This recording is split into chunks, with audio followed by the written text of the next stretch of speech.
Ma'am ಒಂದ್ ತಿಂಗಳು time ಕೊಡು ಮಾಮ್, ನಿನ್ ದುಡ್ಡು ವಾಪಸ್ ಕೊಟ್ಬಿಡ್ತೀನಿ. ಒಂದ್ ತಿಂಗಳೆಲ್ಲ ಆಗಲ್ಲ, 30 ದಿವಸ ಕೊಡ್ತೀನಿ.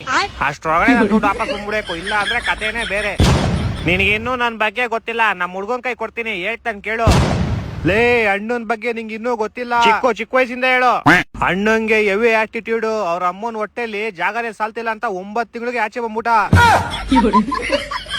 ಮತ್ತೆ ಅವ್ರ ಅಪ್ಪ ಅಮ್ಮ ಏನೋ ಅಂದ್ರು ಅಂತ ಒಂದೇ ವಿಷಯಕ್ಕೆ ಹುಟ್ಟಿ 2 ವರ್ಷ ಆದ್ರೂ ಅವ್ರ ಅಪ್ಪ ಅಮ್ಮನ ಹತ್ರ ಮಾತಾಡಿರ್ಲಿಲ್ಲ. ಮತ್ತೆ ಅಣ್ಣಂಗೆ ಈಗ ಯಾವ ತರ ಅಂದ್ರೆ ಮದ್ವೆ ಆಗ್ಬೇಕಾದ್ರೆ ಅವ್ರ ಸ್ವಂತ ಅಪ್ಪ ಅಮ್ಮನು ಕರೆದಿರ್ಲಿಲ್ಲ. ಯಾಕೆ, ಏನಾಗಿತ್ತು? ಯಾಕಂದ್ರೆ ಅವ್ರ ಅಪ್ಪ ಅಮ್ಮ ಮದ್ವೆ ಆಗ್ಬೇಕಾದ್ರೆ ಇವ್ನ ಕರೆದಿರ್ಲಿಲ್ಲ ಅಂತ.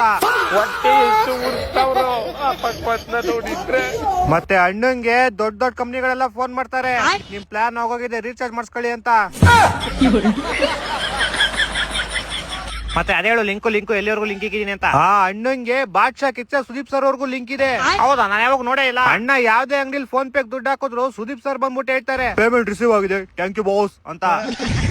ಅಣ್ಣ ನನ್ನ ಕೈಲಿ ಆಯ್ತಾ ಇಲ್ಲ, ಅಯ್ಯೋ ಅಣ್ಣ. ಮತ್ತೆ ಅಣ್ಣ ಉಪವಾಸ ಇರ್ಬೇಡ್ದಂತ ಗೌರ್ಮೆಂಟ್ ಅವರೇ ಎದ್ರಕೊಂಡವ್ರಿಗೆ ಊಟ ಕಳಿಸ್ತಾರೆ, BPL ಕಾರ್ಡ್ ರೇಷನ್ ಅಂಗಡಿಲಿ.